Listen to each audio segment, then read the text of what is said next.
आसिया सलाम अलैहा फिरौन की सौजा थी। कोई बाहर निकल कर सोसाइटी में देखे, जब तक सोसाइटी में उनका बड़ा मकाम था तो रंग और था। जब तक वो फिरौन की बीवी थी मलका कहलाती थी। एक अबरू का इशारा करती थी तो 20-20 कनीज़ाएं खादिमाएं उनके सामने खड़ी होती थी। दर्जनों नौकरानियां उनके आगे अपनी गर्दनें झुकाती थी।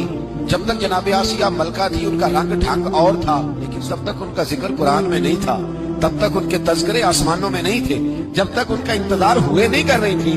लेकिन वही जनाब आसिया जब कलमा पड़ गई, हजरत मूसा पे ईमान ले आई, फिरौन ने छीन लिया उनसे वो ओहदा। लेकिन जब कलमा पड़ा तो फिरौन ने उनके घर वालों को बुला के कैसे समझाओ, इतना बड़ा ओहदा छोड़ के ये क्या करने जा रही है। घर वालों ने आके समझाया तो वो कहने लगी मुझे तो समझ ही आ जाइए, वो जो मकाम को ये मकाम कह रहा है वो मकाम नहीं, वो तो धोखा है।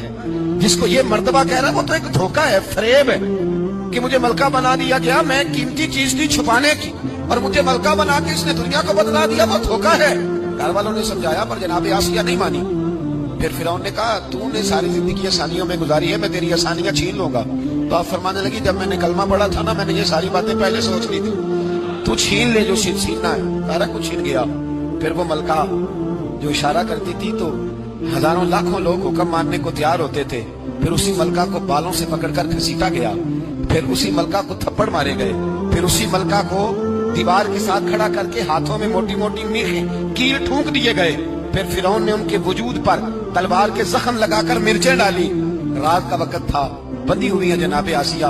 हजरत मूसा कलीम मिलने आए तो कहने लगे बीबी तेरा इस वक्त ख्याल क्या है, सोसाइटी में मकाम तो बड़ा था और आज तू तकवा और परहेजगारी की मंजिल है, बज़ाहिर तकलीफ में है, क्या महसूस करती है।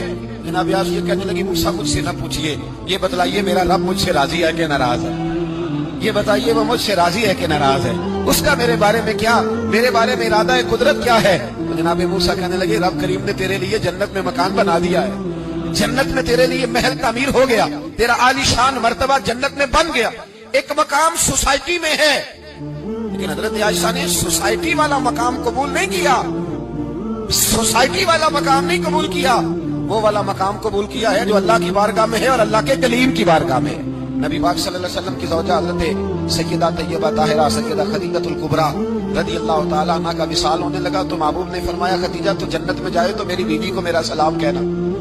हुजूर आपकी बीवी कौन सी? फरमाया जन्नत में अल्लाह करीम मेरा निकाह जनाब आसिया के साथ फरमाएगा। अल्लाह उन्हें सोसाइटी में जो मकाम था वो तो आम था ना, रब उन्हें मकाम देगा। कौन सा?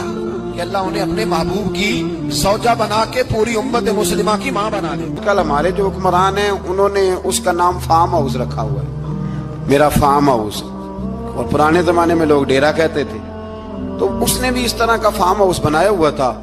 वहां पे हजरत मूसा अलैहिस्सलाम तैरते हुए ताबूत के अंदर, संदूक के अंदर जा रहे हैं। फिरौन और उनकी बीवी हजरत आसिया बे औलाद थी, बड़ी तड़प थी बेटे की, वो भी वहां खड़ी थी। संदूक तैरता हुआ आया तो फिरौन ने कहा कि जाओ पकड़ के लाओ देखो क्या है। जब वो लेके आए ना तो आपकी हमशीरा जो निगरानी कर रही थी परेशान हो गई कि ये तो उसके हाथ लग गए, ये तो अब मार डालेगा। लेकिन जब खूबसूरत और चमकता हुआ बच्चा देखा तो बीबी आसिया कहने लगी ये बनी इसराइल का है ही नहीं, ये तो पता नहीं कहां से बहता हुआ यहाँ आ गया है, तू ऐसे ही छोड़, ये पता नहीं कहां से है, रख ना ले, रख ना ले।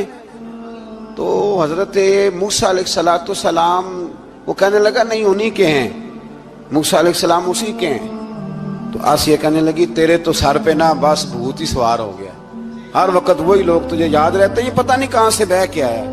अब रख लिया, मान गया फिरौन। आप फिरौन के घर में जो इसलिए बच्चे मरवा रहा था कि मेरी सल्तनत हजरत मूसा पैदा ना हो जाए, तो उसी के घर में परवरिश पाने लगे, उसी के घर में। अब औरतें मंगाई गई दूध पिलाने के लिए, तो हजरत मूसा अलैहिस्सलाम किसी बीबी का दूध नहीं पीते, तो आपकी हमशीरा ना वहीं दाएं बाएं घूमती रहती। तो कहने लगी जनाब आसिया से कि मैं एक बीबी को जानती हूँ, बड़ी साफ सुथरी है, मुझे उम्मीद है ये बच्चा उसका दूध पिएगा। तो फिरौन कहने लगा दौड़ के ला। तो वो अपनी वालदा को लेके आई तो हजरत मूसा ने फौरन दूध पीना शुरू कर दिया। फिरौन को फिर थोड़ा शक हुआ। एक रवायत यूं भी लिखी है बाज लोगों ने कि फिरौन एक दिन उठाया हुआ था हजरत मूसा की, अभी थोड़ी सी उम्र थी, तो आपने उसकी दाढ़ी पकड़ के तो एक घूंसा दे मारा। जलाली तो शुरू से है ना। तो कहने लगा या तो मान ना मान ये बच्चा वही है, تو حضرت بی بی آسیہ کہنے لگی کہ تجھے غلط فہمی ہے، یہ وہ نہیں ہے۔ اس نے کہا دیکھو نا، یہ تو اٹھاتی ہے تو پیار کرتا ہے، اور میرے جب قریب آتا ہے تو اس کے لب و لہجے میں تلخی محسوس کرتا ہوں۔ اس نے کہا بچوں کو کیا پتا۔ خیر، ایک طرف اس نے کھانے پینے کی چیزیں رکھ دی، ایک طرف انگارے رکھ دیے۔ وہ بھی حضرت آسیہ کہتی ہیں کہ تجھے سمجھ آئے بچے بچے ہوتے ہیں۔ حضرت موسیٰ بچے تو تھے، پر تھے تو اللہ کے نبی نا، اللہ کے نبی تھے۔ جب اس نے کہا نا یہ بچے ہیں، تو حضرت موسیٰ علیہ السلام بجائے انگاروں کی طرف جانے کے، نبی تھے، وہ سیدھے کھانے پینے والی چیزوں کی طرف بڑھنے لگے۔ فرعون کہنے لگا اب بتا۔ اللہ تعالیٰ نے حضرت جبریل کو بھیجا، انہوں نے کہا ادھر نہیں جانا، آپ ادھر جائیے۔ تو آپ آگ کی طرف گئے اور ایک کوئلہ اٹھا کے زبان پہ رکھ لیا۔ تو آسیہ کہنے لگی سمجھ آئی، بچے کو کیا پتا کدھر جانا ہے کدھر نہیں جانا، اگر وہ اتنا ہی خیال ہوتا، وہی بچہ ہوتا تو آگ۔ اور بعد مفسرین نے لکھا ہے یہ جو حضرت موسیٰ دعا مانگتے تھے نا، رب اشرح لی صدری ویسر لی امری، یہ وہ آگ کا انگارہ جب کوئلہ منہ میں رکھا تھا نا، تو اس کی وجہ سے زبان میں کچھ لکنت آ گئی۔ تو آپ دعا کرتے تھے کہ یا اللہ میری زبان کی وہ بند گرا کھول دے، تاکہ میں کھل کے فرعون کے سامنے بات کر سکوں۔ وہیں حضرت موسیٰ پلنے لگے، وہیں پلے، وہیں جوان ہوئے، وہیں اللہ نے ساری دولتیں دی، بہن بھی ملی، ماں بھی ملی، اور سارے عزیزوں کا پیار بھی ملا۔ اسی گھر کے اندر اللہ نے پرورش کر کے فرعون کے ظلم سے بنی اسرائیل کو نجات عطا فرمائی۔ کہ موسیٰ بھی فرعون کے گھر میں پلنے لگے، اور جب جوان ہو گئے تو فرعون کے ہاں جو ظلم ہوتا تھا حضرت موسیٰ اس پر بول پڑتے تھے، جلال فرماتے۔ تو فرعون پھر ناراض رہنے لگا، یہاں تک کہ اس نے آپ کو نکال دیا، آپ تشریف لے گئے وہاں سے۔ تو حضرت موسیٰ ایک دن شام کے وقت دوبارہ آئے بستی میں، لوگ سوئے ہوئے تھے۔ تو دو آدمی، ایک بنی اسرائیل میں سے اور ایک فرعون کی اپنی قوم میں سے، وہ دونوں آپس میں جھگڑ رہے تھے۔ لیکن وہ جو حضرت موسیٰ کی بنی اسرائیل کی قوم کا شخص تھا، اس پر وہ قبطی، وہ جو فرعون کے قریبی لوگوں میں سے تھا، وہ ظلم کر رہا تھا اور بوجھ اٹھانے کی بات کر رہا تھا۔ اب اس نے حضرت موسیٰ کو پکارا کہ یہ دیکھے میرے ساتھ کس طرح کی بات کر رہا ہے۔ تو حضرت موسیٰ کا ارادہ بھی نہیں تھا، آپ نے بس اس کو سمجھایا، پر کچھ لوگوں کو سمجھ، تو حضرت موسیٰ نے پھر ایک مکہ مارا، ایک گھونسا مارا، صرف ایک ہی۔ یہ کئی تگڑے اور دلیر اس طرح کے بھی ہوتے ہیں کہ گھونسا ایک بھی برداشت نہیں کرتے۔ وہ ایک مارا، آدمی دھڑام سے زمین پہ گرا اور ماری گیا۔ حضرت موسیٰ کا ارادہ نہیں تھا، لیکن وہ مر گیا۔ حضرت موسیٰ علیہ السلام نے اس بات پر اپنے رب سے استغفار بھی فرمائی۔ قرآن کہتا ہے کہ انہوں نے معافی چاہی کہ اللہ میرا ارادہ نہیں تھا۔ بہرحال اگلے دن نا حضرت موسیٰ دوبارہ آئے۔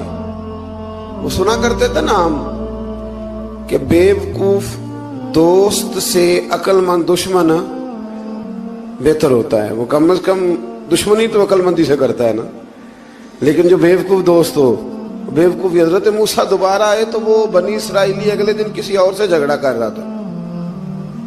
پھر اس نے مدد کے لیے پکارا تو حضرت موسیٰ کہنے لگے مجھے لگتا یہ ہے کہ تیری عادت ہے، تو خود بڑا جھگڑالو ہے، تو نے روز نیا جھگڑا شروع کیا ہوتا ہے۔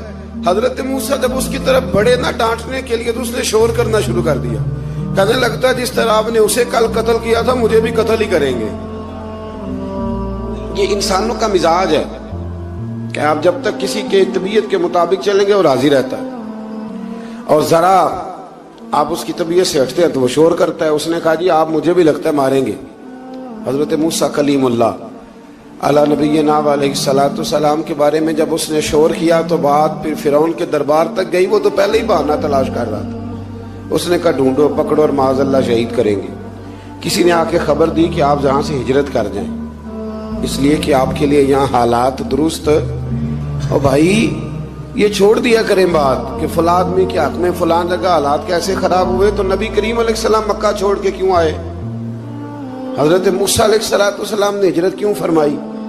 یہ ایک ایسی عجیب بحث ہے جس کو لوگ بلا وجہ چھوڑ دیتے، بلا وجہ چھیڑ دیتے ہیں۔ اور بالخصوص ایک خاتون نے ایک دفعہ